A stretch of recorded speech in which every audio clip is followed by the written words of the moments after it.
Hai Besti ya, sari tahu pagi tahu metau mando ikan kita mando ikan dua itu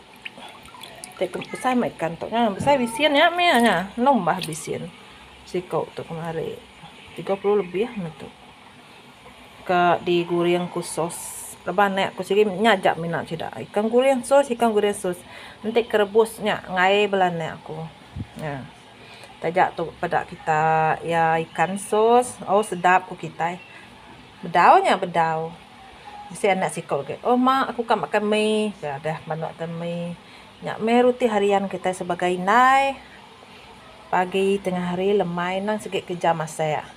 berpikir berunding lama me kita nama tepan dua kadang nemu ngaso stres gak nemu nama kita ke pandu tajak bisa lawak betul ayah dan mayu tu anak kita cuti seminggu tu aku mayu request tidak kan dalam sehari ke berapa kali ni nekih ke gasnya manduk tekak tidak ya gini bisa nyamai suri rumah we engges kita itu besti sibuk kita ngelayan kerinnya anak kita tapi nyaklah masa ke paling bahagia bagi kita sekali dua mentua untuk mutap mimit apa boleh buat dan sikit mulut tu sebagai naik kan kadang maya tua kak belelek balanek request tu mak kak tok ke mak tapi bersikap ke mak aku kata nak sebakar sampai duit tek depan dok nan tajak non dalam handuk lawak special ke dia atas meja dia anak dia nak kan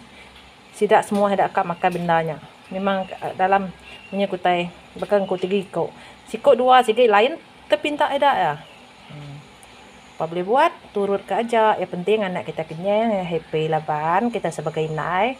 priority kita nya aneh kayak besti lagi kita medak ya ikan sos oke bestinya kami ngantai ikan spiaknya mantau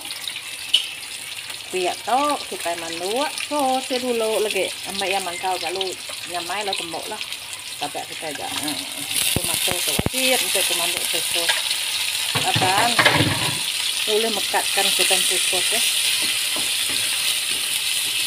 mulai buamnya ikan itu untuk tomato untuk besti kita mencaikan untuk kumas dalam kuali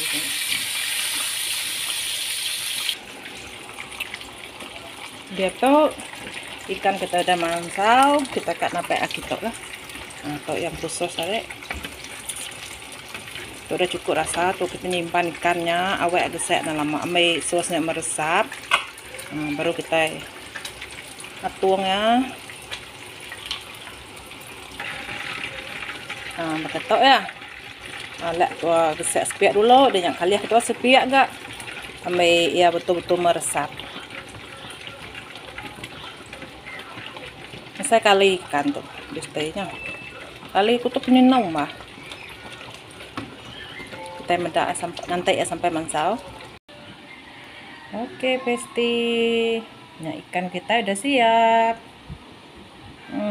kue hanya kepentingan guys sebenarnya sampai jemput asyik lagi makannya aku tidak udah